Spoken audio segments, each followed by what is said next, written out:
गलद्दानगण्डं मिलद्भृङ्गखण्डं चलच्चारुशुण्डं जगत्त्राणशौण्डं लसद्दन्तकाण्डं विपद्भङ्गचण्डं शिवप्रेमपिण्डं भजे वक्रतुण्डम्। अहं निर्विकल्पो निराकाररूपो विभुर्व्याप्य सर्वत्र सर्वेन्द्रियाणां सदा मे समत्वं न मुक्तिर्न बन्धः चिदानन्दरूप शिवोऽहं शिवोऽहम् चिदानन्दरूप शिवोऽहं शिवोऽहम्। गुरुर्ब्रह्मा गुरुर्विष्णुः गुरुर्देवो महेश्वरः गुरुः साक्षात् परं ब्रह्म तस्मै श्रीगुरवे नमः। ब्रह्मानन्दं परमसुखदं केवलं ज्ञानमूर्तिं द्वन्द्वातीतं गगनसदृशं तत्त्वमस्यादिलक्ष्यम् एकं नित्यं विमलमचलं सर्वधी साक्षिभूतं भावातीतं त्रिगुणरहितं सद्गुरुं तन्नमामि। श्री सद्गुरुनाथ महाराज की जय। जय जय रघुवीर समर्थ। श्री राम जय राम जय जय राम। श्री राम जय राम जय जय राम। श्री राम जय राम जय जय राम। श्री राम जय राम जय जय राम। श्री राम जय राम जय जय राम। श्री राम जय राम जय जय राम। श्री राम जय राम जय जय राम। श्री राम जय राम जय जय राम। श्री राम जय राम जय जय राम।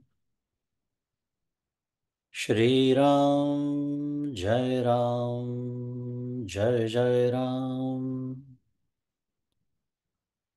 श्री राम जय राम जय जय राम। श्री राम जय राम जय जय राम। श्री राम जय राम जय जय राम। श्री राम जय राम जय जय राम।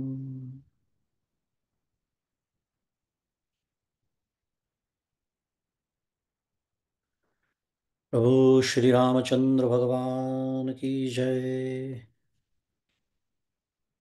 श्री सद्गुरुनाथ महाराज की जय। जय जय रघुवीर समर्थ।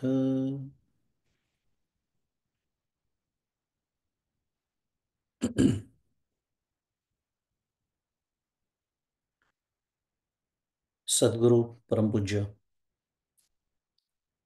डॉक्टर श्री कृष्ण दत्तात्रय देशमुख, उपाख्य डॉक्टर काका यांच्या श्रीचरणी शिरसाष्टांग वंदन।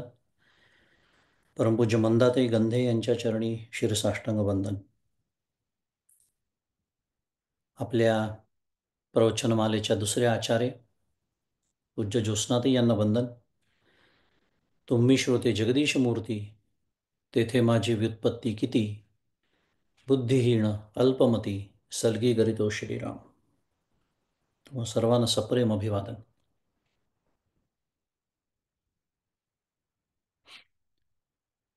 विवेक चूडामणीचं आपलं चिंतन सुरू आहे. आज उल्लेख झालाच मगाशी. आज आंग्ल नूतन वर्ष, त्याचा पहिला दिवस अमेरिकेत 1 जानेवारी, भारतात 2 जानेवारी उजाडलाय. आणि 96, मला वाटतं काहीतरी उल्लेख झाला मगाशी, 96 आजचं. प्रदीर्घ काळ आपली मालिका सुरू आहे, प्रदीर्घ काळ सुरू राहणार आहे, कारण ग्रंथच आपण प्रदीर्घ निवडलेला आहे. हरकत नाही आहे, कारण आपल्या शाश्वत हिताची आपल्याला प्रदीर्घ काळजी व्हायची आहे. त्याच्यामुळे खूप छान सुयोग त्या दृष्टीने तो आहे असं म्हणूया. आणि आपला जो चालू श्लोकांचा गट आहे, क्रिया, चिंता आणि वासना त्याग, असं आपण गटाचं नाव मागच्या वेळेला बघितलं होतं, तुम्हाला आठवत असेल तर. चिंता म्हणजे अर्थातच विषयाची चिंता किंवा चिंतन. त्या गटातील श्लोकांचा विचार किंवा अभ्यास आपला सुरू आहे. आणि मागील वेळेला आपण श्लोक क्रमांक 318 इथपर्यंत आपला अभ्यास पूर्ण झाला होता. संसाररूप बंधन आणि त्याला कारण अशी बहिर्मुखता, की जिचं स्वरूप बघतो म्हटलं तर बाह्य पदार्थांचं किंवा विषयांचं चिंतन असं म्हणूया, आणि सकाम कर्मरूप बाह्य क्रिया, हे त्या बहिर्मुखतेचं स्वरूप आहे. हे आणि या दोहोंच्या योगाने काय होतं तर अनर्थमूलक वासना वाढते, की जी अखंड जन्मजरा दुःखरूप संसाराला, म्हणजेच संसार बंधनाला उत्पन्न करते. ज्या बंधनामध्ये आपण आहोत, सापडलेलो आहोत, नेमकं कशाचं बंधन आहे हे कळलं पाहिजे, तर त्याची निवृत्ती करता येते. इथूनच मार्मिकतेला सुरुवात होते अभ्यासाच्या. कारण नाहीतर एक श्लोक झाला, दुसरा श्लोक झाला, तिसरा संपला, चौथा आटोपला, या पद्धतीने अभ्यास सुरू राहतो. पण ते वर्म निसटून जातं हातातून. मला जर संसार बंधन असेल म्हणजे आहे, तर मग ते नेमकं कशाचं हे कळलं पाहिजे. त्या अनर्थमूलक वासनेचं आहे. आणि मग त्या वासनेला, ते वासनेचे दोन सोबती म्हणूया, तेच त्या गटाचं नाव आहे, सकाम कर्म, विषय, चिंता इत्यादी. आणि त्यामुळे या तीनही गोष्टींचा समूळ नाशच करायला हवा असं आचार्य आपल्याला उपदेशितात.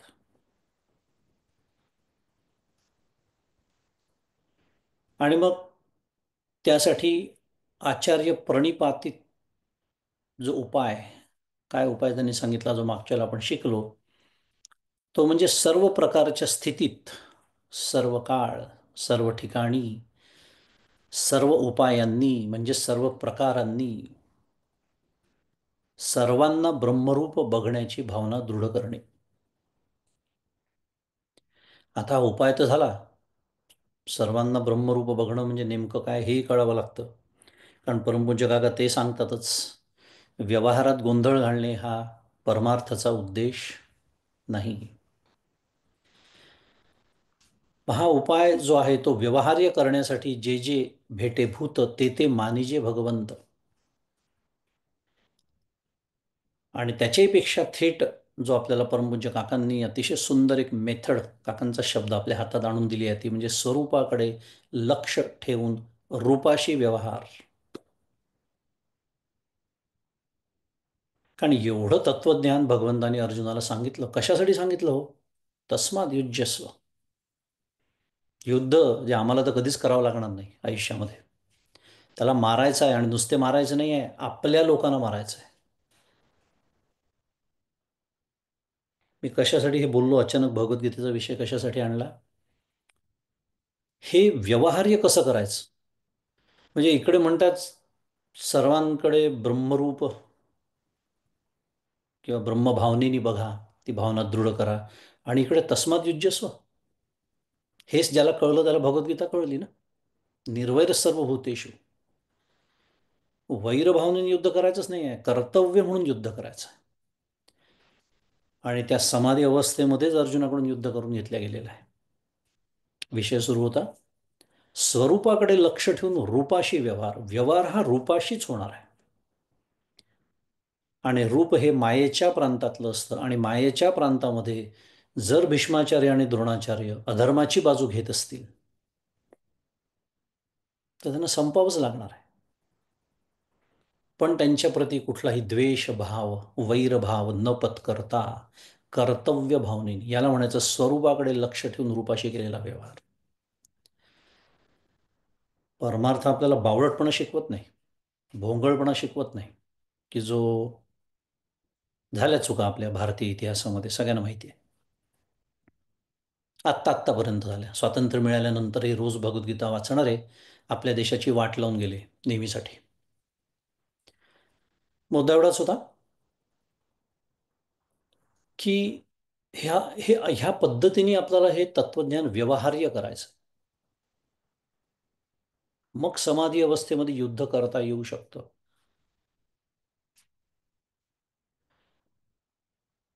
हा विचार आपण मागच्या वेळेला शिकलो की हा व्यवहार्य कसा करायचा. आणि उपायाने कारणाची तीव्रता कमी होणं. काय म्हणतोय मी?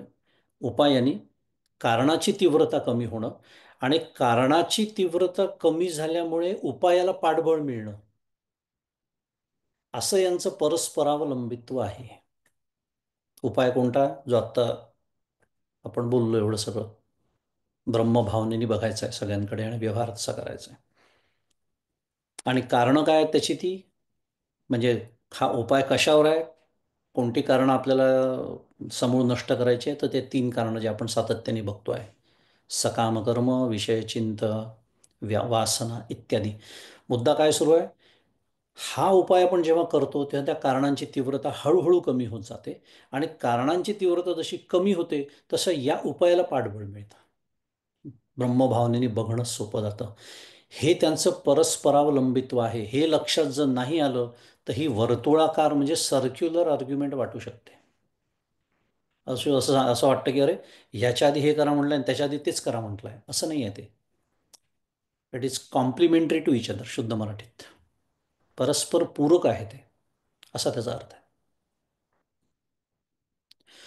आणि आचार्यांनी हा जो उपाय प्रतिपादिलेला आहे त्याचा अजून एक पैलू जो विचार करायचा झाला, मागच्याला आपण जे जे देखी जे भूत तेथे माने जे भगवंत, किंवा स्वरूपाकडे लक्ष ठेवून रूपाशी व्यवहार, हे तर शिकलो.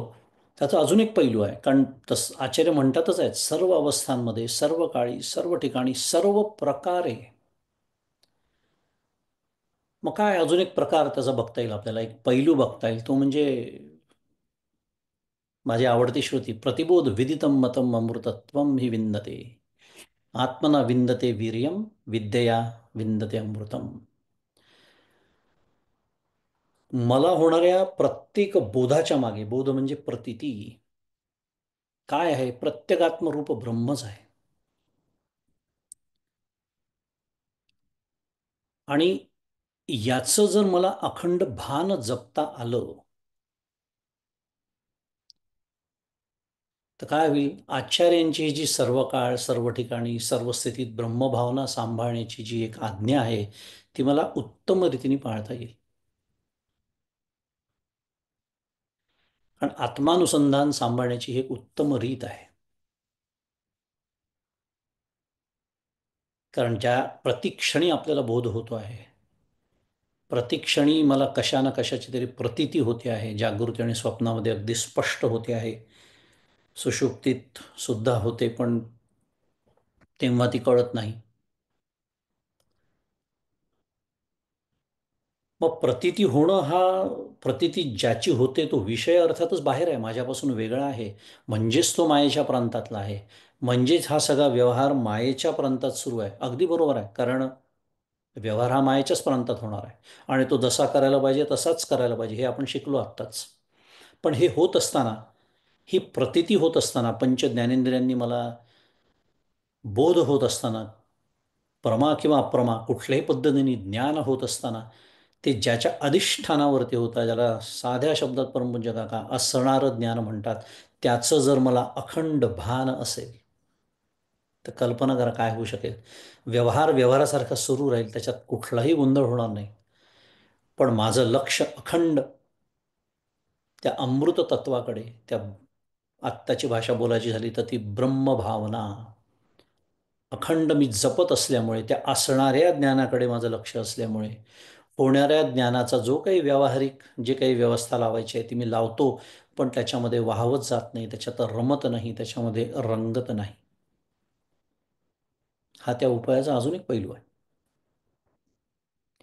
आत्मानुसंधान सांभाळण्याची अतिशय उत्तम रीत ही एक आहे. तर ह्या पद्धतीने आचार्यांनी आपल्याला तो उपाय सुचवला. आणि आजच्या अभ्यासाकडे वळताना आपल्यासमोर या गटातील पुढचा श्लोक आहे, श्लोक क्रमांक 319. तो मी वाचतो.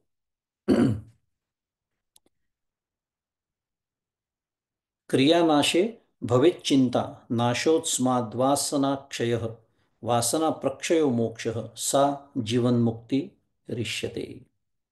जीवन्मुक्तिरिष्यते. फार सुंदर श्लोक आहे. पदच्छेदासह वाचू. क्रियानाशे भवेत चिंतानाशः अस्मात् वासनाक्षयः वासनाप्रक्षय मोक्ष वासनाप्रक्षयः मोक्षः सा जीवन्मुक्तिः इष्यते. हा पदच्छेद आहे त्याचा. अर्थ दिलाय त्याचा की कंसामध्ये सकाम म्हटलाय, कर्माचा अभाव झाल्याने विषयांच्या चिंतनाचा नाश होतो. ह्यापासून विषय चिंतनाच्या अभावी वासनेचा क्षय होतो आणि वासनेचा अत्यंत नाश म्हणजे उदय न होणे, तो मोक्ष होय व तीच जीवनमुक्ती आहे असे मुनींनी मानिले आहे. थोडक्यात वासना क्षयालाच जीवनमुक्ती म्हटलेले आहे. म्हणून मी म्हणालो की सगळेच श्लोक महत्वाचे आहेत, पण हा अजून महत्वाचा आहे. एखादी एखादी क्रिया असते, कुठली क्रिया, अनेक क्रिया आपण करत असतो दिवसभरामध्ये, पण जी क्रिया हेतुपूर्वक किंवा मी करता या भावनेनी आणि म्हणूनच मी भोगता या भावनेने केली जाते, तिला कर्म असं म्हणतात. उदाहरणार्थ, किंवा जी नकळत आणि अहेतुकपणे केली जाते तिला क्रिया म्हणतात. आता आपण आपल्या डोळ्याची पापणी आहे, पापणी लवणं, ही काय आहे? ही क्रिया आहे. त्याला कधी कर्म म्हणायचं नाही. का? कारण ती जाणीवपूर्वक आपण करतच नाही. ते दिवसभरात किती वेळा होते याची आपल्याला गिणती सुद्धा नसते, आपण त्याचं माहिती सुद्धा नसतं आपल्याला. किंवा दुसरं एखादं उदाहरण पाहायचं झालं तर श्वासोच्छवास आहे, अहेतुक आहे, होतोय नकळत. कोणीतरी म्हटलं की फार बरं झालं आपल्या हातात दिलं नाही ते, कारण आपल्या हातात जी जी गोष्ट दिली भगवंतानी, त्याच्यात आपण काय गोंधळ घातलेला आहे आपल्याला चांगलं माहिती आहे. तर या क्रियेत जो गोंधळ घातला असता तर जीवन मरणाचाच प्रश्न होता. म्हणजे घडतंय आपोआप.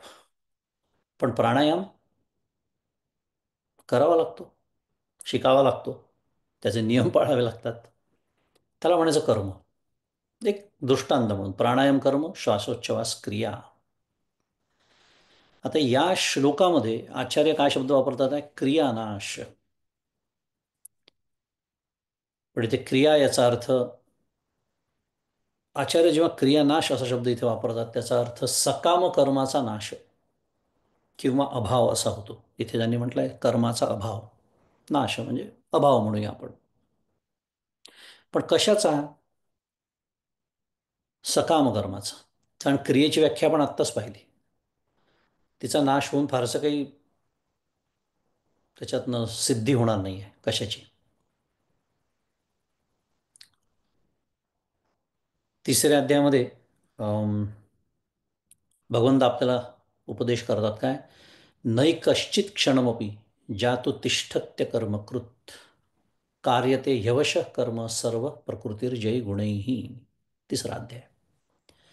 हे काय सांगतात आहे भगवंत, तर कुठलाही मनुष्य क्षणमात्र सुद्धा कर्म केल्याशिवाय राहू शकत नाही.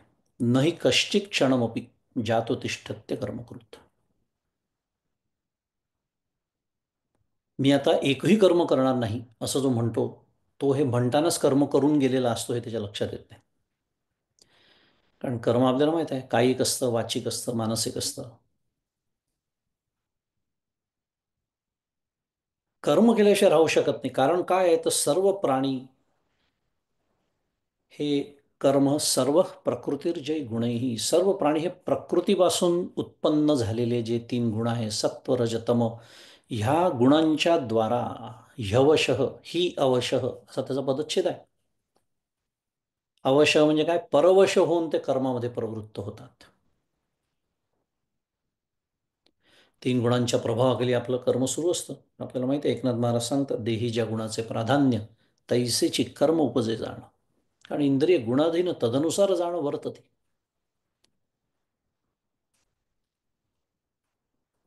त्यामुळे मुद्दा आपला काय सुरू आहे, की ते कर्माचा अभाव. पहिले आपण कर्म आणि क्रिया यातला अर्थ समजून घेतला, पण इथे कर्माचा अभाव असा अर्थ घ्यायचा आहे का सकाम कर्माचा अभाव असा अर्थ घ्यायचा आहे, हे आपण बघतो आहोत. की कर्माचा अभाव नाही कश्चित क्षणमपी, कर्म सोडायला सांगता येणारच नाही आहे, विशेषतः अज्ञानाच्या काळामध्ये.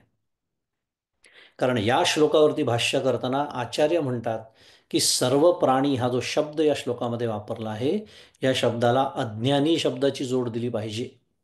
अज्ञ इति वाक्यशेष असं वाक्य आहे आचार्यांचं. का बरं असं का म्हणतात आहे आचार्य? कारण ज्ञानी जो आहे त्याला वेगळं काढतात आहे.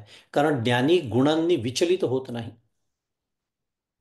न विचारले ते 14व्या अध्यायात येतं ते.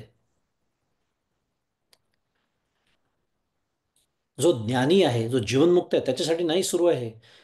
आणि या श्लोकाचा जो अधिकारी आहे तो नक्की अज्ञानी आहे. कशावरून? अहो, श्लोकांचा गटच सांगतोय तसं. जो विषय चिंतन करतो, जो सकाम कर्म करतो, जो वासनायुक्त आहे, त्याला अज्ञानी नाही म्हणणार तर काय म्हणणार? त्यामुळे जर हा श्लोक आचार्य अज्ञानी जीवाला सांगत असतील, अज्ञानी जीवाला उपदेश करत असतील, त्याचा अधिकारी तो अज्ञानी आहे. आणि अज्ञानी असल्यामुळे त्याला सकाम कर्म करू नकोस हेच सांगणं सुरू आहे.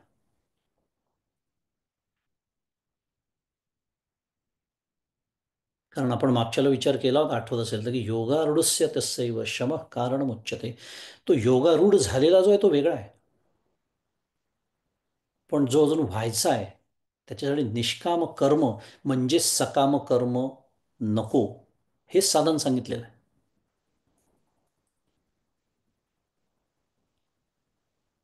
थोडक्यामध्ये या श्लोकामध्ये याचा अधिकारी अज्ञानी असल्यामुळे, कारण तो विषय चिंतन करतो, सकाम कर्म करतो, वासना युक्त तो आहे, म्हणून त्याला तू सकाम कर्म करू नकोस असा अजून एक उपाय आचार्य येथे सुचवतात आहेत या श्लोकामध्ये. मागच्या श्लोकामध्ये आपण बघितलं काय, ब्रह्मभावना करायला सांगितल्या सर्व ठिकाणी. ती कशी व्यवहार्य करायची याचं आपण बरंच चिंतन केलं. आता दुसरा अजून एक उपाय आचार्य सांगतात आहे, सकाम कर्म करू नकोस.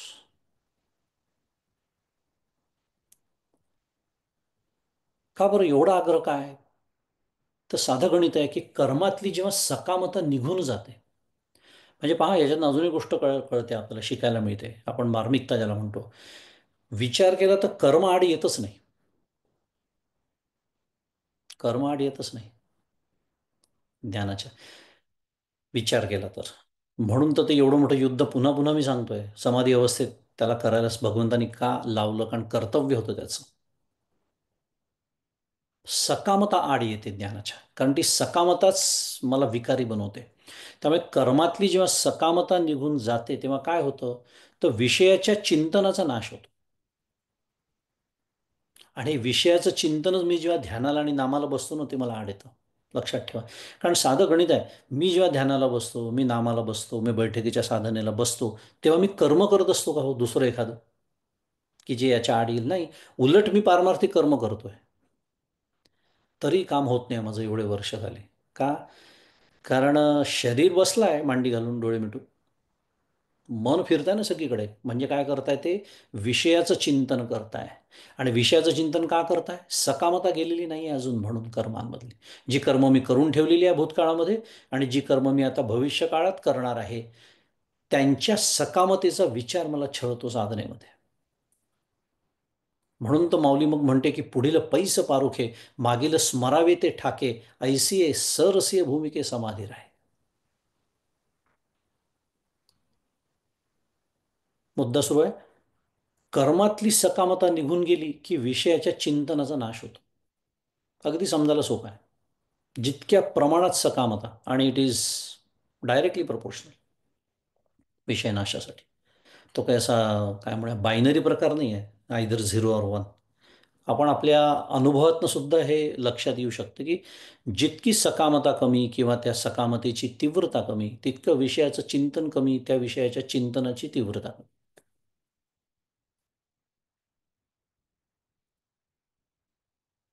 आणि या विषय चिंतनाचं किंवा या विषय चिंतनरूपी खाद्य जेव्हा मिळत नाही तेव्हा काय होतं? वासनेचा क्षय व्हायला लागतो. त्या वासनेला हे लागतं, ते खत लागतं, ते पाणी, ते खाद्य म्हणा, काय जे काय म्हणायचं ते म्हणा. दॅट लाईफ लाईन, वासनेची लाईफ लाईन काय आहे? विषय चिंतन आणि सकाम कर्म. हे दोन, या दोन गोष्टींचा जेव्हा नाश होतो तेव्हा वासनेचा क्षय व्हायला लागतो. पुन्हा क्षय शब्द खूप छान आहे, मागच्याला केला आपण विचार त्याचा. क्षय हा शब्द असं सुचवतो की ते एकदम होणारी गोष्ट नाही, हळूहळू डिके. पण वासनेचा क्षय व्हायला लागतो. कारण ध्यायतो विषयान पुंसा संगस्ते शुपजायते संगात संजायते कामहा. तो संगच जातो की नाही आता. त्यामुळे काम आपोआपच जाणार. त्यामुळे आधीच्या श्लोकामध्ये आचार्यांनी जो उपाय सुचवला, मगाशीच मी म्हणालो सर्वत्र ब्रह्मभावना करण्याचा, त्याच्याशी सुसंगत असा हा दुसरा उपाय आहे. कारण कसा सुसंगत आहे पहा. कारण अमृत तत्वाचं प्रतिबोध विदितम मतम अमृतत्वम ही विंदते, यातलं जे अमृत तत्व आहे, त्या अमृत तत्वाचं जर मला अखंड अनुसंधान साधायचं असेल, तर माझ्या हातून घडणाऱ्या कर्तव्यरूपी प्रतिबोधातील सकामता निघून जायला पाहिजे. मी दोन गोष्टी एकत्र केल्या, लक्षात आलं असेल बोलण्यामध्ये. हा जो उपाय आहे, प्रतिबोध कशाचं? कर्तव्यरूपी कर्मातलं प्रतिबोध. पण कर्म करावं लागतं ना. प्रतिबोध कुठे होतो? मला बोध कुठे होतो? प्रतिती कशाची येते? कर्मात येते. कर्म कोणती करतो मी? कर्तव्यरूपी. त्यातली जेव्हा सकामता निघून जाते तेव्हा ते जे अमृत तत्व आहे त्याचं अखंड अनुसंधान मला ठेवता येतं. असं हे एकमेकाला अतिशय पूरक असे हे दोन उपाय आहेत आचार्यांनी या दोन श्लोकांमध्ये सांगितलेले आपल्याला. आणि पुन्हा हे कशासाठी सुरू आहे? हे जर मला साधलं तर परिणामतः काय होणार आहे? पुन्हा एकदा, सकाम कर्म, विषय चिंतन आणि वासना ही जी एकमेकांना पुष्ट करणारी चक्राकार अनर्थ मालिका आहे, चक्राकार आहे ती, एकमेकांना ते एकमेकांना असे खो देत असतात, एकमेकांना पुष्ट करत असतात. ही मालिका तोडून मला वासनेचा क्षय साधता येईल. त्याच्यासाठी हे उपाय आहेत दोन श्लोकांमध्ये आचार्याने आपल्यासमोर ठेवलेले.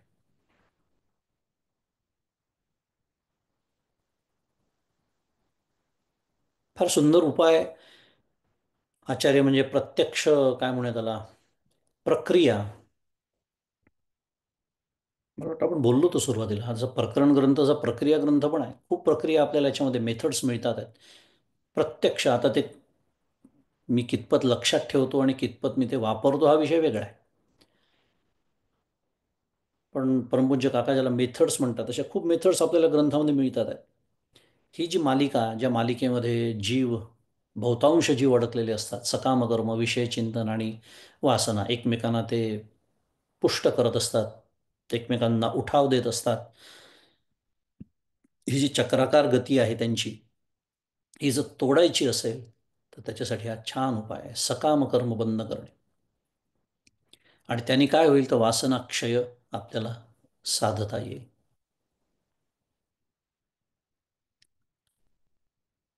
आणि शेवटी या श्लोकामध्ये एक अत्यंत महत्त्वाचा सिद्धांत आचार्य प्रतिपादन त्याचं करत आहेत.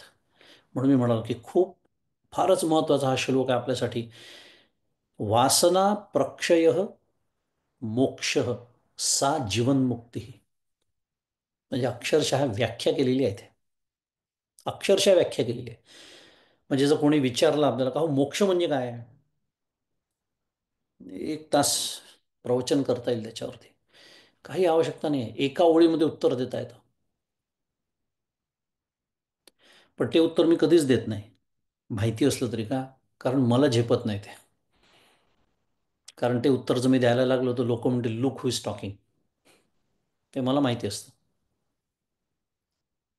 पण आचार्यांना ती समस्या नाही आहे जी मला आहे. आचार्य स्पष्ट सांगतात आहे, वासना प्रक्षय मोक्ष सा जीवनमुक्ती. ही दोन्ही शब्द आणले आहेत तिथे, मोक्ष आणि जीवनमुक्ती. मोक्षाची आणि जीवनमुक्तीची व्याख्याच केलेली आहे. काय? एक तर क्षय शब्दाला हा उपसर्ग लावलेला आहे.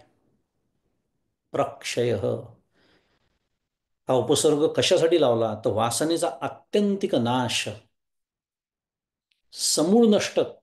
समूळ याचा अर्थ काय? पुन्हा ती डोकं वर काढणार नाही. जसं भगवद्गीतेमध्ये अनेक शब्द येतात, त्याला एक प्रशांत शब्द येतो, 2-4 ठिकाणी आलेला आहे. प्रशांत. प्रशांत म्हणजे कोण? स्थितप्रज्ञाची लक्षणं कर, ज्याची शांती पुन्हा ढळतच नाही. शांत तर मी पण असतो हो. असतो कधीतरी अमावस्या पौर्णिमेला शांत मी. सकाळी उठलो झोपेतनं, शांत छान झोप झाली आहे, डोक्यात दुसरे काही विचार, शांत असतो मी. राहतो ना, मलाही जमतं 1-2-4 मिनटं शांत राहणं. त्या शांतीला काहीच अर्थ नाही आहे माझ्या. ज्याला अखंड शांत व्हावं लागतं तोच अशांत. दुसरी नवीन व्याख्या. पण ही वेळच ज्याच्यावर पुन्हा कधी येत नाही तो प्रशांत. उपसर्ग जसं शांतीला लावलाय, शांती पुन्हा त्याची ढळत नाही, तशी प्रक्षय, वासना प्रक्षय म्हणजे ज्याची वासना समूळ नष्ट झाली आहे, अशी ज्याची अंतःकरणाची अवस्था आहे, म्हणजेच मोक्ष. आणि तीच जीवनमुक्ती म्हटल्या जाते. इष्यते क्रियापद वापरले आचार्य.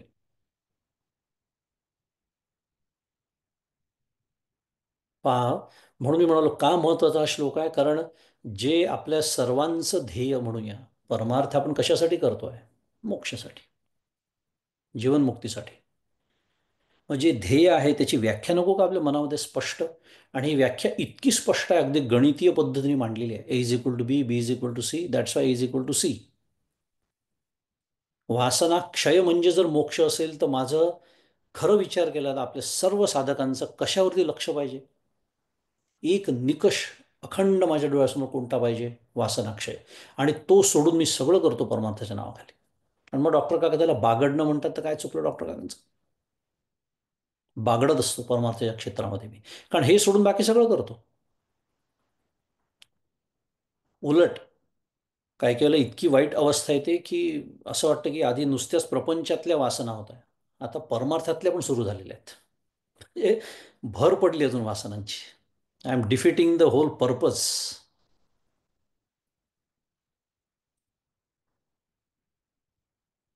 न मोक्षो नभस पृष्ठे पाताले न च भूतले सर्वाशा संक्षये चेत मोक्ष इत्यभिधीयते. योग वासिष्ठ. फार सुंदर. तिथे सुद्धा व्याख्याच केलेली आहे. न मोक्षो नवस पृष्ठे पाताले न च भूतले. कुठे आहे हो मोक्ष? मोक्ष नावाचं काही पॅकेज आहे का? ॲमेझॉनवरनं ऑर्डर केलं की ते डिलिव्हर करतात. कुठे आहे तो? मोक्ष मोक्ष म्हणजे काय? सर्वाशा संक्षये चेत. योग वासिष्ठ, त्याच्यामुळे म्हणजेच वसिष्ठ महामुनी प्रभू श्रीरामांना हाच उपदेश करत आहेत. आणि या श्लोकामध्ये अर्थामध्ये तेच म्हणलंय की मोक्ष व तीच जीवनमुक्ती आहे असे मुनींनी मानले आहे. कोण मुनी? वसिष्ठ महामुनी.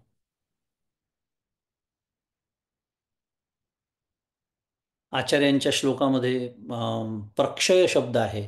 ते या योग वासिष्ठातल्या श्लोकामध्ये काय शब्द आहे? सर्वाशा संक्षय, संक्षये चेत. सर्व आशा संक्षये. प्र हा उपसर्ग काढून फक्त सर्व आशा, तिथे अजून स्पष्टीकरण दिलेलं आहे. सर्व आशा, एकही आशा शिल्लक नसलेली अवस्था, ह्याला काय म्हणायचं? मोक्ष इत्य भिधीयते. ह्यालाच मोक्ष म्हणतात. आणि हा जो मोक्ष किंवा जीवनमुक्तीचा हा अर्थ जितक्या लवकर माझ्या अंतःकरणामध्ये रुजेल आणि त्याला अनुसरून माझ्या वृत्तीमध्ये, म्हणजेच माझ्या कर्मामध्ये, मध्ये कायिक असो, ते वाचिक असो की ते मानसिक असो, मी बदल जितक्या लवकर करेन तितक्या लवकर परमार्थामध्ये माझी प्रगती होणार आहे. कारण आम्ही डायरेक्टली, ज्याला म्हणतात थेट, कशावरती माझा अटॅक, डायरेक्ट अटॅक आहे. कशावरती? की जी गोष्ट मला माझ्या ध्येयापासून दूर ठेवते आहे, मोक्ष नावाच्या.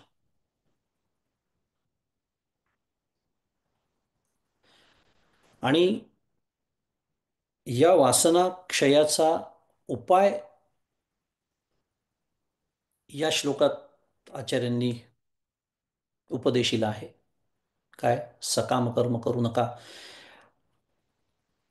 आणि ही जी वासना आहे तिचा क्षय तर आपण समजू शकतो, पण इथे जो प्रक्षय शब्द वापरून समूळ नाश सुचवलेला आहे, तो समूळ नाश किंवा ती वासना समूळ नष्ट होण्यासाठी जी मूलभूत जी वासना आहे, ज्याला देहात्म वासना म्हणतात, हा देह मी आहे. आणि त्या देहामध्ये मग सगळेच आले. स्थूल देह या दृष्टीने आपण बोलत नाही आहे, चारही देह म्हणा किंवा पाचही कोश म्हणा, आले. ही वासना घालवावी लागते. आणि ती घालवण्यासाठीचा जो उपाय आहे, तो उपाय सांगण्यासाठी म्हणून पुढचा श्लोक आपल्यासमोर येतो आहे. तो श्लोक आहे श्लोक क्रमांक 320. श्लोक पुन्हा मी वाचतो.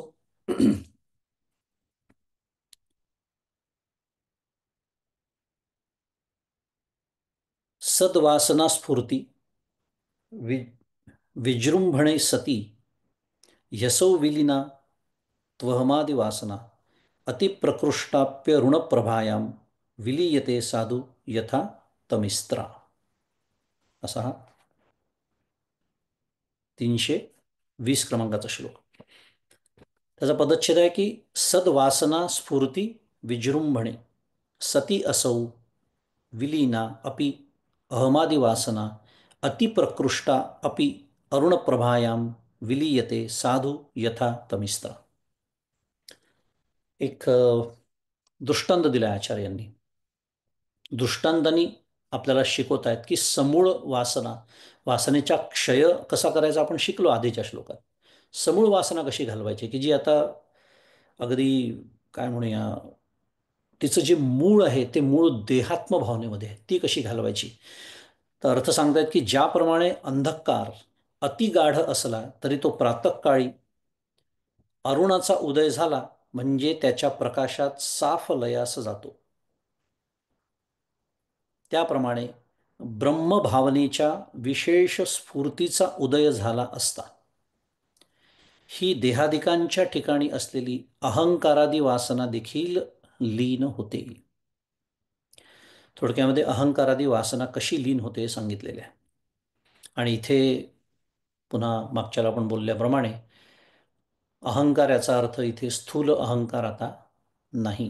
इथे सूक्ष्म अहंकाराबद्दल बोलणं सुरू आहे, की जो अहंकार मला असं सांगतो की देहच मी आहे. देह म्हणजे मी, देह म्हणजे मी. आणि आपण साधी कल्पना करू शकतो की हे कसं मूळ आहे सगळ्याचं. कारण देह म्हणजे मी हे एकदा ठरलं की मग बाकीच्या गोष्टी आपोआपच पुढे येतात. कोणत्या? सकाम कर्म, विषयाचं चिंतन,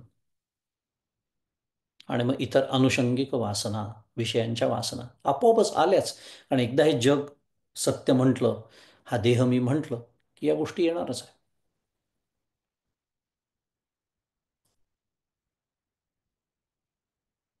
त्यामुळे सद्वासना स्फूर्ती विजृंभणे, एक महत्वाचा म्हणजे काय म्हणूया शब्द जर या श्लोकामधला असेल, ज्याने या श्लोकाची सुरुवातच होते, की ब्रह्मभावनेच्या विशेष स्फूर्तीचा उदय.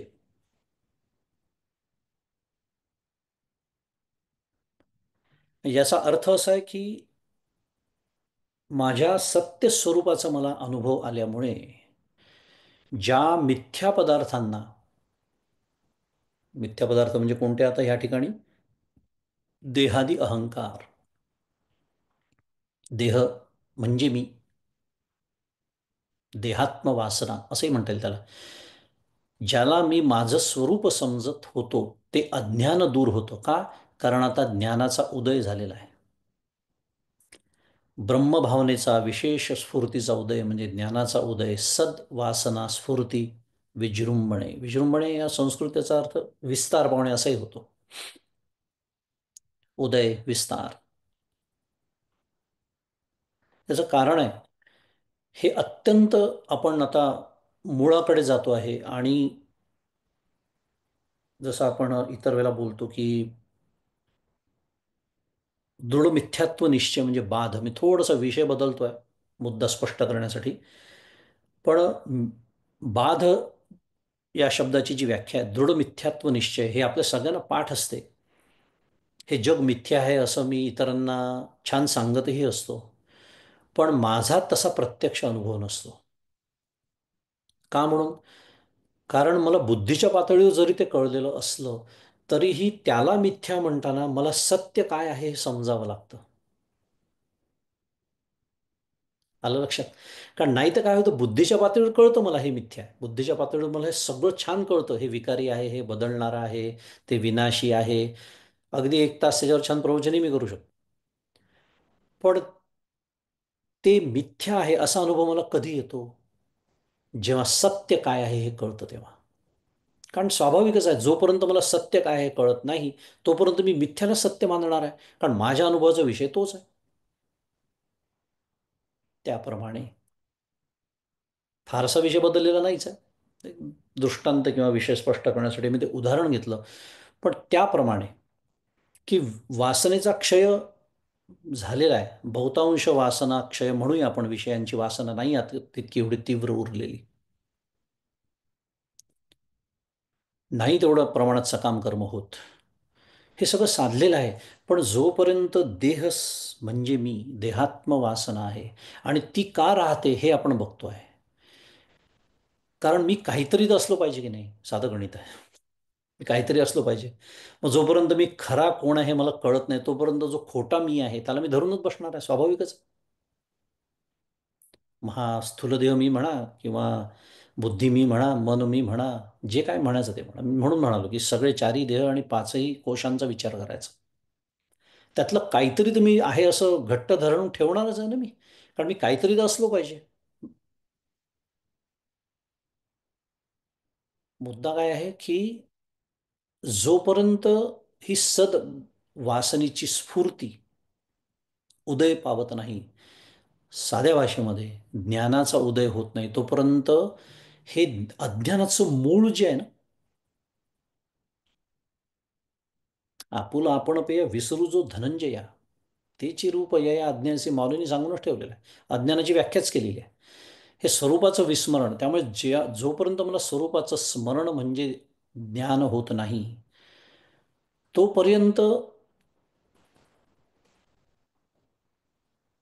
इथला शब्द वापरून घेऊ, वासनेचा क्षय होईल पण वासनेचा प्रक्षय होणार नाही. हा आपला विषय सुरू आहे.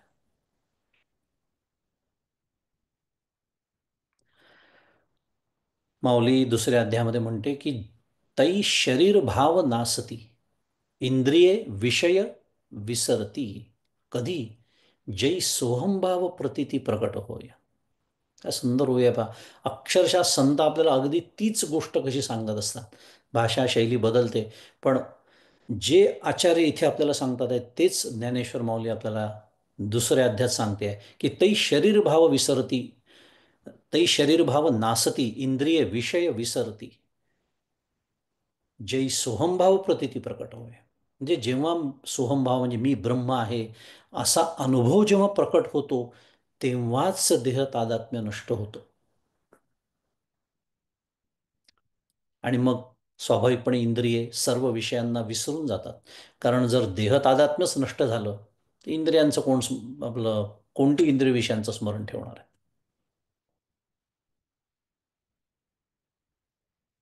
पण कधी जय सोहंभाव प्रतिती, तोपर्यंत नाही. तोपर्यंत समूळ नाही आहे, क्षय झालाय पण लेश आहे अजून. त्यामुळे देहबुद्धी ही संपूर्णत आत्मबुद्धीमध्ये परिणत होते जै सोहंभाव प्रतिती. आणि त्यालाच जीवनमुक्त म्हणतात, त्यालाच स्थितप्रज्ञ असं म्हणतात. म्हणून मी मगाशी म्हणालो की ते प्रत्यक्ष व्याख्या आचार्यांनी केलेली आहे की मोक्ष म्हणजे काय, तर वासना प्रक्षय मोक्ष सा जीवनमुक्ती. पण वासना प्रक्षय होण्याचा उपाय या 320 क्रमांकाच्या श्लोकामध्ये जो आपण आत्ता बघतो आहोत, आणि तो उपाय शेवटचं त्याचं मूळ समूळ नष्ट करायची असेल तर सद्वासना स्फुरती विजृंभणे, हा जो शब्द आचार्यांनी वापरलेला आहे तो अत्यंत महत्त्वाचा शब्द या श्लोकामधला. ती जी विशेष स्फूर्ती आहे ती झाली की मग ही जी काय म्हणूया शेवटची वासना, ज्याचा फार आग्रह सर्व संत धरतात, देहबुद्धी ते आत्मबुद्धी करावी याच्यासाठी समर्थ वारंवार सांगतात. आणि ती नाही झाली तर कल्पांतापर्यंत ज्ञान होणार नाही असं ज्ञानेश्वर महाराजही सांगतात, समर्थ रामदास स्वामी पण सांगतात, सगळेच संत सांगतात.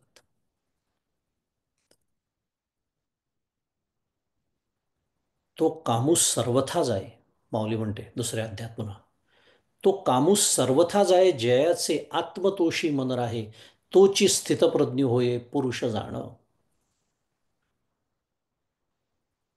तो कामू म्हणजे कोणता, जो आत्मसुखाला माझ्या प्रतिबंध करतो किंवा ही जी ब्रह्मभावना आहे तिच्या विशेष स्फूर्तीचा जो उदय आहे त्याला प्रतिबंध करतो. असा कोणता आहे तो प्रतिबंध, काय आहे तो, विषयाभिलाष. तो समूळ जातो. आणि तो ज्याचा समूळ जातो, ज्याचं मन आत्मानंदाच्या ठिकाणी स्थिर राहतं, तो पुरुष स्थितप्रज्ञ म्हणवला जातो.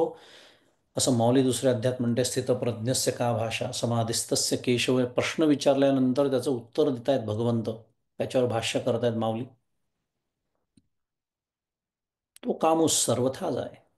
आणि सर्वथा हा शब्द इथला वासना प्रक्षय शब्द योग वासिष्ठातला सर्वाशा संशयो चेत, सर्वाशा संशयो, सर्व आशांचा क्षय, हे आपल्याला हे जे एक मूळ आहे, हा या मुख्य गाभा या 320 क्रमांकाच्या श्लोकाचा आहे. कारण वासनाक्षयाचा उपाय तर 319 मध्येच सांगून झाला होता, पण प्रक्षय म्हटल्यामुळे आणि त्यालाच मोक्ष त्यालाच जीवनमुक्ती असं म्हटल्यामुळे त्याचा उपाय सांगणं आलं. आणि त्याचा उपाय ब्रह्मभावनेचा विशेष स्फूर्तीचा उदय. आणि पुन्हा हे वासनेचा क्षय हा ब्रह्मभावनेच्या विशेष स्फूर्तीच्या उदयाला कारण आहे. पुन्हा मी मगाशी जसं म्हणालो नाही, ते सर्क्युलर आर्ग्युमेंट वाटू शकते, तसं ते नाही. एकमेकांना ते मदत करणारी सगळी साधनं आहेत, हातात हात घालून चालणारी साधनं आहेत. म्हणून वासनाक्षय करता करताच आपल्याला ध्यानाभ्यासही करायचा आहे, आपल्याला नामाचा सुद्धा अभ्यास करायचा आहे, इत्यादी इत्यादी. पण जेव्हा सत्याचा, सत्यतत्वाचा म्हणजेच आत्मानुभव, ब्रह्मानुभव, माझ्या खऱ्या स्वरूपाचा मला अनुभव येईल, तेव्हाच हे जे मी धरून ठेवलेलं माझं खोटं स्वरूप आहे, जे ज्याला आपण देहबुद्धी म्हणतो आहे, त्याचा समूळ नाश होईल. तोपर्यंत ते होणार नाही. आणि जेव्हा ते होईल, जेव्हा समूळ वासना नष्ट होईल, तेव्हा त्यालाच मोक्ष असं म्हणतात, असं खुद्द आचार्य आपल्याला इथे सांगतात. योग वासिष्ठी सांगताय, माऊली पण सांगताय.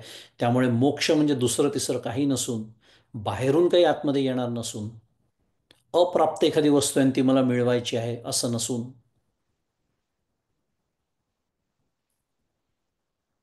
माझ्याच आतमध्ये जे ठाण मांडून बसलेलं आहे, वासनारूपी जे काही सगळं किडाळ, किडाळ जीवा ब्रह्मत्व आहे संकल्परूपी, ते किडाळ फक्त दूर करायचं आहे. आणि ते किडाळ जेव्हा दूर होईल, तेव्हा तो आपोआपच, तो आहेच तिथे, नित्यप्राप्ताचीच ही प्राप्ती आहे. त्यामुळे इथे उदय खूप सुंदर शब्द वापरलेला आहे. सद्वासना स्फूर्ती विजृंभणे, तो जो उदय आहे, आपोआपच त्याचा उदय आहे. त्याचा उदय करणं माझ्या हातात नाही. कारण ते नाही अशी ती गोष्ट नाही आहे, ती उत्पाद्य नाही, संस्कार्य नाही, प्राप्य नाही, सगळं माहिती आहे आपल्याला. तो आहेच, मला अनुभवाला येत नाही आहे. आणि तो अनुभवाला न येण्याची कारणं आणि ती दूर करण्याचे उपाय, या दोन श्लोकांमध्ये आपण छान शिकलो. पुढे 321 क्रमांकाच्या श्लोकामध्ये याच पद्धतीचा एक काय म्हणूया दृष्टांत आचार्य देतात. आणि असा ब्रह्मानुभव आल्यानंतर काय प्राप्त होतं त्याचं वर्णन करतात. पण आपल्याला आता तो श्लोक घ्यायला आपल्याकडे तेवढा वेळ नाही. तो श्लोक पुढच्या वेळेला येईल, हरकत नाही. पण हे उपाय आपल्याला लक्षात ठेवायचे आहेत आणि सगळ्यात महत्त्वाचं ते वापरायचे आहेत. ते अखंड अखंड लक्षात राहून ते वापरायचं आहे. आणि त्याच्यासाठी अखंड मला कशाचं भान असायला हवं आहे, त्या अमृततत्वाचं, होणाऱ्या प्रतिबोधाच्या मागच्या त्या ब्रह्मतत्वाचं. असं भान आपल्या सर्वांना सद्गुरूंच्या कृपेने लाभो. आणि इथे जी मोक्षाची व्याख्या आणि जीवनमुक्तीची व्याख्या आचार्यांनी दिलेली आहे, तसा तो मोक्ष वासना क्षयरूपी, समूळ वासना क्षयरूपी, पुन्हा पुन्हा तो शब्द आपण म्हणतोय, वासना प्रक्षयरूपी म्हणूया, तो आपल्या सर्वांना लाभावा अशी सदिच्छा सद्गुरूंच्या चरणी व्यक्त करतो. आणि आजचं हे चिंतन त्यांच्या चरणी अर्पण करतो. श्री सद्गुरुनाथ महाराज की जय. जय जय रघुवीर समर्थ.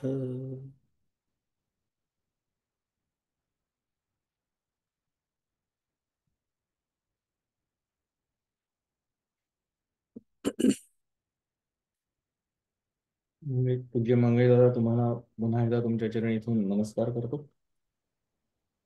आणि श्रोत्यांना विनंती करतो की ज्यांना प्रश्न असतील त्यांनी कॅमेरा ऑन करून, मायक्रोफोन ऑन करून विचारा.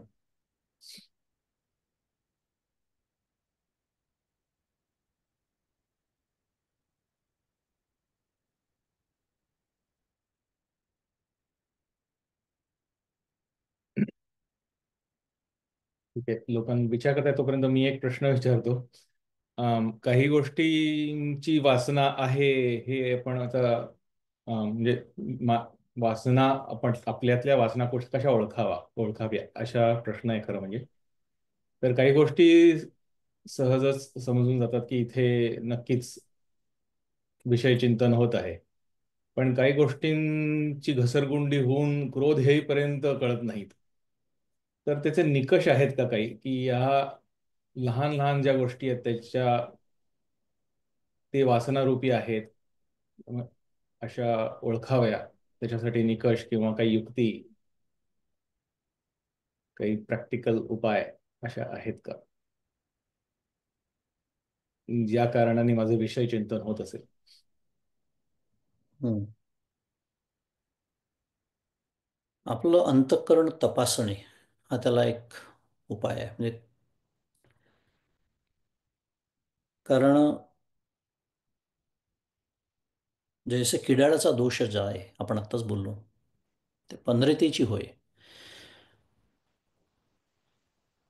जीवा ब्रह्मत्व आहे संकल्पलोपी. जर माझा संकल्पलोप होत नाही आहे समजा, आणि तो होत नाही आहे हे आपल्याला माहिती असतं, त्याचा अर्थ किडाळ आहे. आता तुझा प्रश्न आहे किडा कुठल्या प्रकारचा आहे, कसं ओळखायचा, हा खरा प्रश्न. थोडीशी भाषा बदलली तुझ्या प्रश्नाची. तर मी बैठकीच्या साधनेला जेव्हा बसतो किंवा इतर वेळेला सुद्धा चालती बोलती साधना परमपूज्य काका ज्याला म्हणतात, ती मी करत असताना जास्तीत जास्त विकारी मी कधी होतो, म्हणजे चालते बोलती साधना करताना मी विकारी कधी होतो, आणि बैठकीची साधना करत असताना कोणत्या विषयांचं चिंतन मी करतो, ह्याचा जर आपण आपला अभ्यास केला तर प्रत्येकाचे आपापले विषय वेगवेगळे असतात. प्रत्येकाच्या वासना वेगळ्या असतात, वासनांचे विषय वेगळे असतात, तीव्रता कमी अधिक असते. ते लक्षात येऊ शकतं. एकंदर आपली बाहेर धाव असते या बाबतीत तर वादच नाही, कारण बहिर्मुखता हीच तर समस्या आहे. पण कदाचित असं असेल एखाद्याचं की मी भूतकाळात तो जास्त बुड्या नाही मारत पण भविष्यकाळात खूप उड्या मारतो, किंवा उलटं, भूतकाळात खूप बुड्या मारतो, भविष्यकाळात तेवढ्या उड्या मारत नाही. बरं, ह्या बुड्या म्हणा किंवा उड्या म्हणा, या कुठल्या विषयांच्या संदर्भात असतात हे जर आपण आपलं तपासलं तर लक्षात येऊ शकतं की हां, या बाबतीत माझ्या भावना ना अत्यंत तीव्र आहेत. फार तीव्रतेने मला एखादी गोष्ट वाटते. मग ती गोष्ट हवीशीच वाटते असं नाही. एखादी गोष्ट, एखादी व्यक्ती असते जीवनामध्ये आपल्या, तिने माझ्या इच्छेप्रमाणे वागावं. साधं एक आता उदाहरण बोलू. आता हा कैसा भौतिक पदार्थ नाही आहे की जो मला, ज्याची मला खूप वासना आहे म्हणूया. पण माझा जबरदस्त आग्रह जेव्हा असतो, या परमपूज्य काका सत्संगती विसंगती कुसंगती सांगतात, तर विसंगती आपल्याला सांभाळावीच लागणार आहे. पण हे अखंड मी विसरत राहतो. प्रवचनात बोलतो मी, मला 5 पैकी 5 मार्क मिळतात तिन्हीची व्याख्या सांगितल्याबद्दल. पण ती मी वापरायला जेव्हा विसरतो की विसंगती आहे माझ्या आयुष्यातली आणि ती मला सांभाळावी लागणार आहे. आणि मग त्याच्यातनं जे काही सुरू होतं आपल्या अंतःकरणामध्ये विकार, क्रोध येतो त्या व्यक्तीचा, त्या व्यक्तीसंबंधी विचार, त्या व्यक्तीच्या अवतीभोवती विचार, आणि ते विचार मग माझ्या साधनेमध्ये बरोबर ते आड येतात. तर हे आपण जेव्हा तपासायला लागतो आपलं अंतःकरण, तर तेव्हा आपल्या लक्षात येऊ शकतं की कुठे अडकतंय आपलं गाडं, थोडक्यात. हे एक. आणि दुसरं एक त्याचा, त्या नाण्याची दुसरी बाजू आहे, तो तू प्रश्नाने विचारला, पण त्या प्रश्नाची दुसरी बाजू अशी आहे की बऱ्याच वेळेला असं होतं की वासना इतकी तीव्र नसली, किंवा ज्या विषयाचं चिंतन माझ्या डोक्यामध्ये येतं नेमका त्या साधनेच्या वेळेला, तेव्हा विचार केल्यावर असं लक्षात येतं की त्या विषयाची वासना मला नाही आहे, पण तरी तो विचार येतो. असंही अनुभवायला येतं प्रामाणिक जो साधक असतो त्याच्या. मग ते काय येतं, तर एम्प्टी माइंड डेव्हिल्स हाऊस म्हणतात. कारण ज्या विचारांसाठी, ज्या चिंतनासाठी मी बसलेलो आहे, आणि ज्या मोक्षप्राप्तीसाठी मी बसलेलो आहे, त्यांनी मला काय मिळणार आहे याचा अंदाज मला न आल्यामुळे, पुन्हा परमपूज्य काकांचा शब्द, मोटिवेशनच माझं नीट झालेलं नसल्यामुळे, मग काय होतं की आपल्या अंतःकरणाचा किंवा मनाचा तो स्वभाव आहे, त्याला काहीतरी बसायला लागतं. ते स्वतःहून उभं नाही राहू शकत. काहीतरी त्याला बसावं लागतं. मग मग त्याला बसण्याचं नेहमीचं स्थान, जे त्याला, जसं आपलं कसं नेहमीचं आपली ऑफिसची खुर्ची, आपण we are comfortable in our chair, तसं त्या मनाला मग तो काहीतरी विशेष होतो. मग त्याची तुम्हाला वासना असतेच असा अर्थ नाही आहे त्याचा, पण त्याला काहीतरी मनाला खाद्य लागतं. ते जे मर्कट आहे त्याला काहीतरी काम द्यावं लागतं. मग त्यालाच तर चिंतन असं म्हणतात. ते काढून, तो विषय काढून हा विषय त्याला द्यायचा. असं करत करत हळूहळू त्याची धाव, ती 100 फुटाची दोरी कमी कमी कमी कमी करत आणायची. हाही त्याच्यावरचा एक उपाय आहे. पण त्याच्यासाठी म्हणून तर वैराग्य लागतं, म्हणून तर एकाग्रता लागते. कारण एखाद्या विषयावरती एकाग्र होऊन चिंतन करणं सुद्धा जमलं पाहिजे. कारण त्याला समजणारे विषय बाहेरच असतात, ते अखंड बाहेरच पडतं. लहान मुलासारखं त्याला धरून आणावं लागतं पुन्हा. आणि त्याच्यासाठी पुन्हा मोटिवेशन व्यवस्थित झालेलं असलं पाहिजे. कारण हे केलं तर मला काय मिळणार आहे, तो जो आनंद आहे, त्या आनंदाचा अंदाज यावा लागतो. आणि म्हणून त्याला अंतर्मुख मनोवृत्ती, आनंद प्रतिबिंबती, जे पंचदशी सांगते, की त्याला टेकायला काहीतरी लागतं ना, मग द्यायचं त्याला. पण फक्त बाहेरचा विषय नाही द्यायचा, आतला द्यायचा. ही त्याची दुसरी बाजू. माझ्या प्रश्नाच्या मागचा जो विचार असा होता की इथे शृंखला सांगितली आहे ना, सकाम कर्म, विषय चिंतन आणि मग वासना. तर विषय चिंतनच होत होत असेल असं होत नाही कधी कधी. फॉर एक्झाम्पल, एक एक्झाम्पल घेतलं काकांचं एक्झाम्पल, कुटुंब प्रमुखाचं एक्झाम्पल. कुटुंब प्रमुख हे मी कुटुंब प्रमुख आहे असा विषय चिंतन सुरू नसतं, पण हं. त्याच्या त्या भूमिकेच्या विरुद्ध काही झालं म्हणजे तर मग क्रोध येतो. त्यामुळे ती जी एक श्रृंखला आहे ती शॉर्टकट होऊन जाते. अशा तेच अर्थाला प्रश्न होता. हम्म. बरोबर आहे. हम्म. ते वासना पुन्हा त्या सकाम कर्माला येते. तसं ते एकमेकांना मी सांगितलं ना, हम्म. चक्राकारच आहे ते असं. ठीक आहे. अजून म्हणजे 2 कॅमेरा ऑन झालेत, त्यांना प्रश्न विचारायचे. मला एक त्याच्यातच नामस्मरण त्याच्याकरताच आपण करतो का, की मनाला आपण काहीतरी धरून ठेवायला लागतं? तर चिंतन आणि नामस्मरण ह्या दोन्हीचा उद्देश तोच आहे का? नामस्मरण हे सालंबन साधन आहे. म्हणजे त्याच्यामध्ये सालंबन म्हणजे त्याच्यामध्ये आलंबन आहे, आलंबनासह, म्हणून त्याला म्हणायचं सालंबन. कारण चिंतन करण्यासाठी जे एक मी बघाशी म्हणालो, जे वैराग्य लागतं, जी एकाग्रता लागते, अम, त्या विचारावर टिकून राहण्याचं सामर्थ्य लागतं. निर्गुण निराकार त्याचं चिंतन करणं फार कठीण आहे. सगुण साकार आपल्याला लवकर कळतं. कारण ज्याचं नाम मी घेतो, ज्या रामाचं, ज्या कृष्णाचं, ज्या दत्तात्रेयांचं, ज्या शंकराचं नाम मी घेतो, ते सगुण आहेत, ते साकार आहेत. त्यांना रूप आहे, म्हणूनच त्यांना नामही आहे. तर या दृष्टीने आपल्याला ते सोपं जातं. सगुणाचे आधारे निर्गुण बाबीचे निर्धारे, असं समर्थ जे म्हणतात ते या दृष्टीनेच म्हणतात. जायचं निर्गुणापर्यंतच आहे, निराकारापर्यंतच आहे, पण आधार घेतो आपण तिथे सगुण साकाराचा. आणि आधार घेतो म्हणजे काय, तर आपण नामाचा आधार घेतो, त्याचं नाम घेतो. त्याचं नाम घेतो तेव्हा त्याचं रूप आठवतो. हे जे सगळं आपण करतो, हा घेतलेला एक आधार आहे. आणि या दृष्टीने नामसाधनं सांगण्यात येते. कारण विशेषतः प्रापंचिक माणसासाठी, की ज्याची कर्म अजून सुरू आहे, ज्याला अनेक कर्तव्य आहेत, कर्तव्यरूपी का होईना विषयांचं चिंतन त्याला करावंच लागतं. करावं लागतं की नाही, आपल्याला काही अनेक कर्तव्य करावी लागतात. मग त्यासंबंधी काही विचार करावा लागतो, प्लॅनिंग करावं लागतं, योजना करावी लागते. हे सगळं चिंतन हे काही निष्कारण नाही आहे, हे सकारणच आहे. कारण ते कर्तव्य आहे माझं, करायलाच पाहिजे. तर अशा प्रापंचिक साधकाला हे कठीण जातं, एकदम हम्म, तिथे जाऊन आरूढ होणं, निर्विचार स्थितीमध्ये आरूढ होणं. हम्म. चिंतनही म्हटलं तर त्याच्यातही आलंबनच आहे, पण चिंतनाचा म्हणजे विचाराचा अंतिम टप्पा जो आहे तो निर्विचार होणं हाच आहे.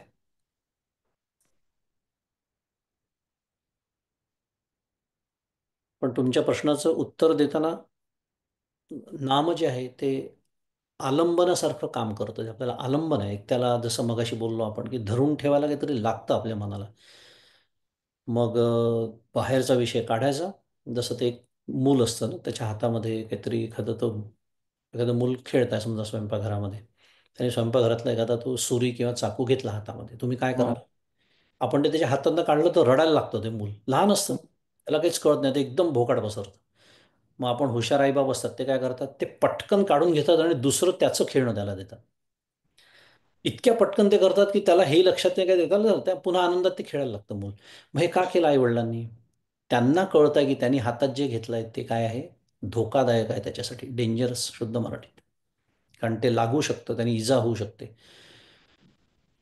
तसं हे आपल्याला कळत नाही, इजा होते. इतक्या इजा झाल्या आयुष्यात आपल्याला कळत नाही आणि आपण तेच विषय धरून ठेवतो. म्हणून सद्गुरू काय करतात, तो विषयरूपी चाकू काढून घेतात आणि पटकन आपल्या हातामध्ये दुसरा एक विषय देतात, त्याला म्हणतात नाम. आणि हे नाम घेता घेता मग एक दिवस त्या नामाचा जो नामी आहे, जो निर्गुण निराकार आहे, त्याच्याशी आपण एकरूप होतो. आणि आलंबन म्हणजे धरून ठेवणं का? आलंबनाचा अर्थ विषय म्हणा एखादा साध्या भाषेत. विषय मी विषय. जसं म्हणतो, फक्त बाह्य विषय काढायचा आणि हा हं, काय म्हणूया त्याला, अम, द्वैताचे दोन प्रकार असतात ना, एक हं, संवादी आणि विसंवादी. हं, तसे विषय म्हणजे विसंवादी द्वैत आहे. ते विसंवादी द्वैत काढायचं आणि संवादी द्वैत द्यायचं त्याला. अच्छा. द्वैत कशासाठी म्हटलं, तर नाम आहे, नाम घेणं, त्यामुळे नाम घेणार आहे या दृष्टीने अतिशय सूक्ष्म आहे, पण द्वैत आहे या दृष्टीने. हं. नामाचा जो नामी आहे, की जो मीच आहे, पुन्हा विषय विचार केला तर तिथपर्यंत ते नाम मग आपल्याला घेऊन जातं. ते नाम एक दिवस गळून पडतं, ते आलंबन गळून पडतं. याला म्हणायचं सगुणाचे आधारे निर्गुण पावेचे निर्धारे. आणि असंही होऊ शकतं का की नाम घेणं हे जास्त अवघड वाटतं चिंतन करण्यापेक्षा? पिंड असतो एकेकाचा. हं, कारण अवघड का वाटतं, तर पुन्हा त्या नामामध्ये यांत्रिकता येऊन जाते. हं, सद्गुरूंनी सांगितलं, समजा 10 माळा रोज जप झाला पाहिजे, मग त्या माळेकडेच लक्ष राहतं, त्या संख्येकडे लक्ष राहतं. कारण त्या नामाचा जो नामी आहे तो विसरला जातो हं, म्हणून. आणि नामाबद्दल प्रेम नसतं म्हणूनही. हं, हं, ज्ञानलक्षणेचा विचार केला तर पहिलं बरोबर आहे, मी जे म्हणालो. प्रेमलक्षणेचा विचार केला तर आपल्याकडे, म्हणून परमपूज्य काका नेहमी सांगतात, एक काहीतरी परिपूर्ण असावं, इतकं प्रेम असावं त्या रामाचं, हं, या बाकीच्या गोष्टींची काही आवश्यकताच उरत नाही. इतकं प्रेम, तद विस्मरणे परम व्याकुलता. हं, हं, आणि मला माहिती आहे तसे साधक आहेत की जे बेचैन होतात कधी एकदा मी नामाला बसतो, आणि मी बेचैन होतो कधी एकदा नामातून उठतो. ही अवस्था आहे. प्रेमच नाही आहे मुळात, कारण राम कोण आहे कळलेलंच नाही आहे. कारण सगुण साकार काही आपल्या डोळ्यासमोर आज नाही. तो दशरथ नंदन जो आहे तो काही आपल्याला बघायला मिळणार नाही आहे. हं, आणि त्या रामाची भावना करायचीच नाही, ब्रह्मरूप रामाची भावना करायची आहे. माझा आराध्य दैवत ब्रह्मरूप आहे. आणि म्हणून मी मगाशी मोटिवेशन शब्द वापरला. हे हं, पुन्हा शाब्दिकच आहे, अजूनही आपल्याला कळलेलंच नाही मला काय लाभ होणार आहे. या. आणि ज्या विषयांच्या मागे मन माझं धावत आहे, त्या विषय सुखाचा ज्या सुखात समावेश होतो नव्हे, त्या विषयाच्या निमित्तानेच जे सुख प्रकट होतं अहो त्यालाच तर राम म्हणतात. हं, ऐसा हृदयामध्ये मी रामू, असता सर्व सुखाचा आरामू, की भ्रांतासी कामू विषयावरी. हे लक्षातच राहत नाही. म्हणून मग नामामध्ये प्रेम निर्माण होत नाही, ना ज्ञानलक्षणाच्या माध्यमातून होत, ना प्रेमलक्षणाच्या माध्यमातून. आणि थोडंसं आपल्याला आजकालच्या काय आहे माहिती आहे का, शिक्षण पद्धतीमुळे एक सवय लागली आहे. We have become extremely analytical. Hmm. कधी कधी ॲनालिसिस पॅरालिसिस होतो. True. हं. थोडासा परमपूज्य मंदाते म्हणतात तसं, भक्तीचा ओलावा पाहिजेच अंतःकरणामध्ये. खरंय.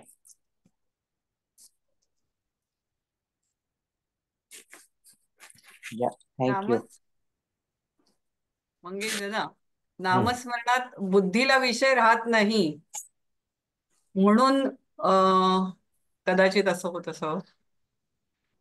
म्हणजे काय होत असावं? म्हणजे नामस्मरणाचं पेक्षा चिंतन बरं वाटतं की असं.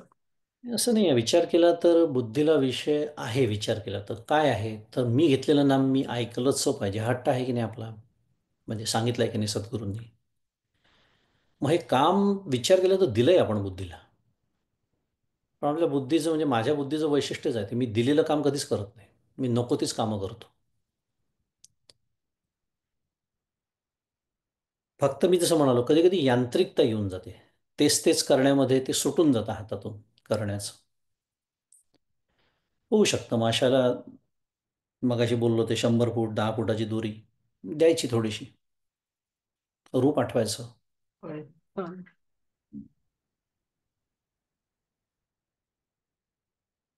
प्रेम असलं ना की मग या भानगडी फारशा कराव्या लागत नाही. प्रेम नसल्यामुळे मग हे सगळं अगदी खरं. विचारपूर्वक अगदी खरं. पण प्रेम असं आपल्याला उत्पन्न करायला लागतं म्हणजे किंवा सहवासाने त्याच्या चिंतनाने ते उत्पन्न होतं. त्याला तसा त्याच्यासाठी हे हे लागतं चरित्र खूप कामात येतं. सगुणाचं चरित्र. मी चरित्र. नेहमी सांगतो श्रीराम कथामृत जो ग्रंथ आहे परमपूज्य गोविंद देवगिरी महाराजांचा तो वाचा आणि मला सांगा तुमच्या डोळ्यात पाणी जर नाही आलं तर. काय विलक्षण चरित्र आहे प्रभू श्रीरामचंद्रांचं. ऑल ह्युमन व्हॅल्यूज पर्सॉनिफाईड ते म्हणतात. म्हणजे त्यागाची अत्युच्च भूमिका आणि नुसते प्रभू रामचंद्र नाही रामायणातली प्रत्येक व्यक्तिरेखा तुम्ही बघाल तर असं चित्ताचं थोडंसं द्रवीभवन व्हावं लागतं. हे सगळं लक्षात ठेवून स्मरणात ठेवून नामस्मरण करावं लागतं. मी कोणाचं नाम घेतोय हे कळावं होय. लागतं. त्याचं स्वरूप समजावं लागतं. हो हो.